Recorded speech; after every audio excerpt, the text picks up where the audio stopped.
Assalamualaikum warahmatullahi wabarakatuh.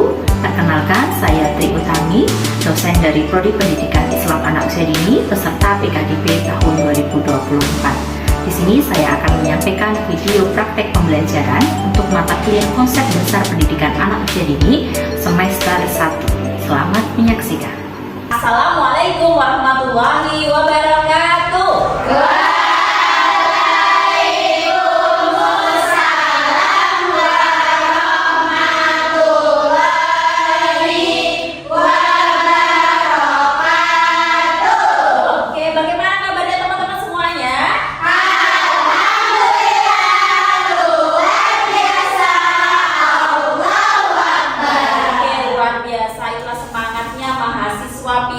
Yang mencirikan calon pendidik anak usia dini. Oke, hari ini teman-teman semuanya dalam keadaan sehat? Sehat, semangat begitu ya. Jadi teman-teman selamat datang kembali di mata kuliah Utami, yaitu mata kuliah tentang konsep dasar pendidikan anak usia dini. Ini masuk pada pertemuan kelima begitu. Jadi kemarin teman-teman sudah belajar tentang apa ya kemarin ya? Masih ingat minggu kemarin belajar tentang apa? Oh iya, anak usia dini. Terus belajar tentang apa lagi kemarin? Golden Age. Oh, Golden Age. Oke, masih ingat anak usia dini itu apa? Anak usia dini. Ada siapa itu? Ya, angkat dulu. Siapa? Oke, silakan Ayah. Anak yang berusia 0 sampai 6 tahun. Anak yang berusia 0 sampai 6 tahun, betul teman-teman? Betul. Ada lagi anak usia. Minggu ini kita akan belajar tentang pemikiran. Ya, pemikiran beberapa tokoh terkait anak usia dini itu seperti apa, begitu. Jadi sudah siap untuk memasuki kuliah pada pagi hari ini? Siap ya? Biar lebih semangat, kita perlu speaking dulu Kak? Ya. Speaking dulu ya teman-teman ya. Kita speaking biar teman-teman semakin semangat untuk perkuliahan. Silakan semuanya untuk bisa berdiri dulu. Oke, silakan berdiri dulu.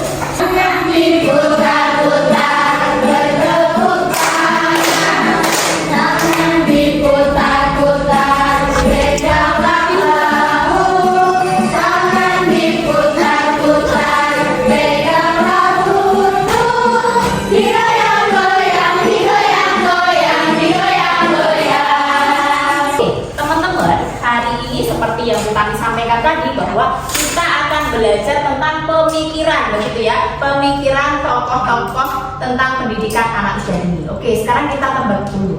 Kalau menurut teman-teman, ini yang pertama ini siapa? Siapa?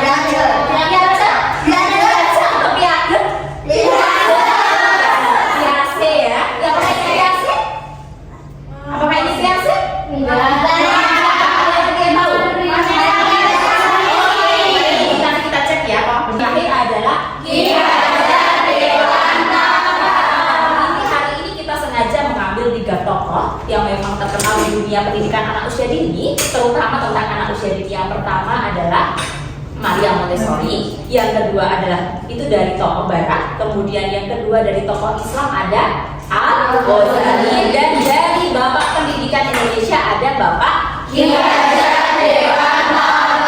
Oke, jadi teman-teman hari ini saya akan minta teman-teman untuk belajar di dalam kelompoknya untuk mencari bagaimana sih pandangan tokoh-tokoh tersebut dalam dunia anak usia dini. Oke, siap? Siap. Kita bagi kelompok ya. Mau bagi kelompoknya dengan apa? Berhitung dimulai dari sebelah kanan Utami. 1, 2, 3. Kemudian nanti masing-masing kelompok silakan ketua kelompoknya untuk maju dulu ke depan, perwakilannya untuk mengambil kertas dari Utami. Yuk silakan. Kelompok 1.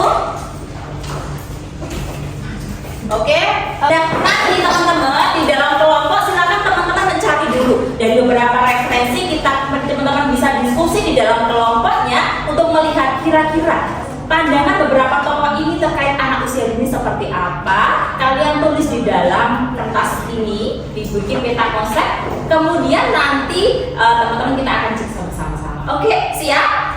Siap. Dalam hitungan ketiga silakan berkumpul dalam kelompoknya.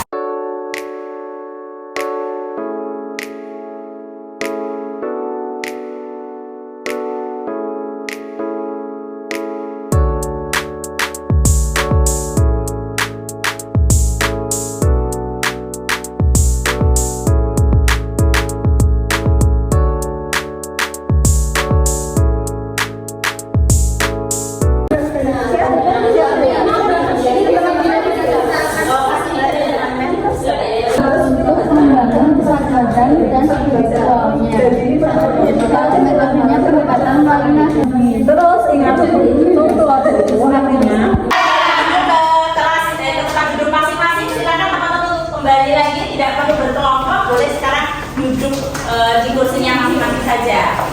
Gimana teman-teman tadi? Menyenangkan atau tidak? Belajar ada 3 tokoh. Sekarang Bu Tami pengen dengar dulu ada salah satu perwakilan mahasiswa begitu.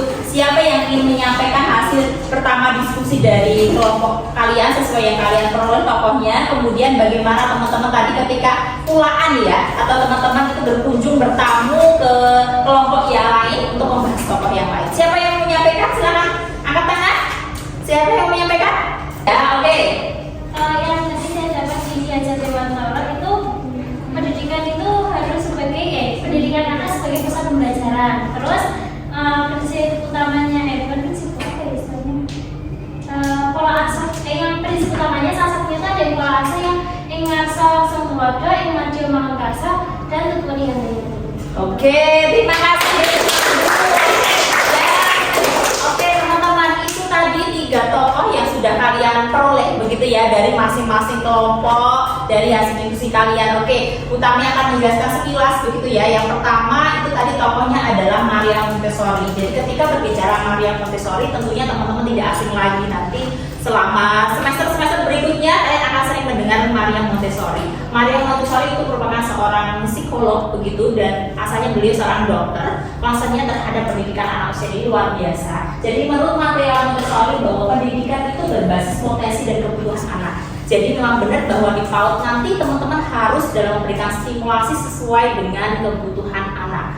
Dan lingkungan sosial, kemudian penataan lingkungan main itu sangat berperan bagi Montessori. Maka kalau bagi Montessori nanti lebih banyak menekankan pada pengalaman life skill anak. Jadi nanti di kelas-kelas Montessori ditata sedemikian rupa biar anak belajar tentang kemandirian, kemudian belajar hanya sekedar mengancikan baju, kemudian cuci piring, itu diajarkan di kelas Montessori karena pengembangannya lebih banyak kepada life skill.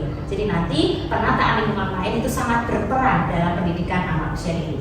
Kemudian tokoh yang kedua itu tadi adalah Al-Ghazali. Jadi ketika berbicara Al-Ghazali itu salah satu tokoh Islam begitu yang juga berpendapat bahwa pendidikan adalah jalan mendekatkan diri kepada Allah begitu. Melalui pendidikan sejak usia dini perlu ditanamkan yang namanya pendidikan akhlak dan juga budi pekerti. Hanya bahwa anak usia dini itu disebut dengan usia emas, golden age, di mana pada usia ini anak sudah menyerap informasi, anak pembentukan perilaku. Maka di sejak usia dini harus ditanamkan akhlak yang baik biar sebagai pondasinya kuat dulu terkait dengan akhlaknya. Begitu. Kemudian metodenya bagaimana? Mengajarkan nilai-nilai moral sejak usia dini. Kemudian tokoh yang terakhir ini adalah Ki Hajar Dewantara. Oke, Ki Hajar Dewantara itu siapa? Bapak. Jadi ketika berbicara Ki Hajar Dewantara, tentunya kita tidak asing lagi bahwa ini merupakan bapak pendidikan Indonesia. Bahwa konsepnya bahwa pendidikan pada anak itu sebagai individu yang unik, maka anak itu berhak untuk berkembang sesuai bakat dan juga minatnya. Begitu sistem AMONG yang tadi ada Engasos Sumpulan itu artinya apa? Guru sebagai teladan. Oke, guru sebagai teladan. Kemudian artinya apa? Guru memberikan semangat. Oke, semangat. Kemudian yang terakhir guru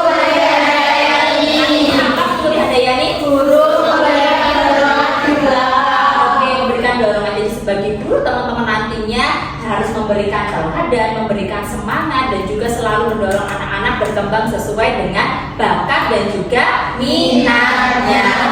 Jadi dari ketiga tokoh ini kita bisa menarik kesimpulan atau benang merahnya bahwa setiap tokoh pasti punya keragaman keunikan begitu ya dalam memberikan pandangan tentang anak usia dini. Tapi ada garis merahnya bahwa pendidikan itu harus fokus berpusat pada kebutuhan anak. Jadi anak itu sebagai pembelajar yang aktif. Lingkungan sosial, kemudian orang dewasa di sekitarnya itu bertugas sebagai seorang fasilitator begitu. Oke, itu. Dan nanti teman-teman biar lebih semangat, nanti teman-teman saya minta untuk mengerjakan kuis ya. Ya, sudah belajar ya? Oke, nanti silakan teman-teman untuk mengerjakan soal ini semuanya untuk dikerjakan. Oke, siap? Siap. Ya, silakan untuk dikerjakan. Oke, sudah selesai semuanya? Oke, sudah selesai? Sudah. Terima kasih teman-teman semuanya hari ini. Hari ini teman-teman sudah belajar banyak terkait dengan tokoh-tokoh pendidikan anak usia dini. Ada yang mau ditanyakan dulu? Ada yang mau bertanya? Oke, silakan. Kalau tokoh yang dari barat itu selain Montessori itu siapa? Oke, jadi Maria Montessori itu baru satu ya dari banyak tokoh yang akan kita bahas. Minggu depan kita akan membahas beberapa tokoh juga dari barat. Masih ada teman-teman tadi sepertinya menyebutkan ada Piaget ya tadi ya? Ya, jadi itu adalah salah satunya adalah Jean Piaget, manggilnya adalah Piaget begitu. Kemudian ada lagi Vygotsky, ya, Pestalozzi, dan nanti itu ada beberapa tokoh yang akan kita bahas. Jadi hari ini kita membahas 3, besok kita akan bahas lagi 3. Kemudian yang tokoh dari dari Islam begitu ya, tidak hanya Al-Ghazali, masih ada siapa lagi? Ada siapa lagi? Bukunya Abdul Nasir Ulwan, masih teman-teman pernah mendengar? Iya, nanti kita juga akan membahas tentang itu. Begitu ya teman-teman ya? Oke, sudah siap teman-teman. Terima kasih untuk hari ini. Semoga teman-teman selalu semangat. Jangan lupa teman-teman belajar itu tidak hanya ada di kampus. Setelah ini silahkan untuk seperti biasanya 5 menit dalam sehari untuk membaca materi tentang PAUD tetap dilakukan. Siap? Siap. Kurang lebihnya mohon maaf. Kami akhiri. Wassalamualaikum warahmatullahi wabarakatuh.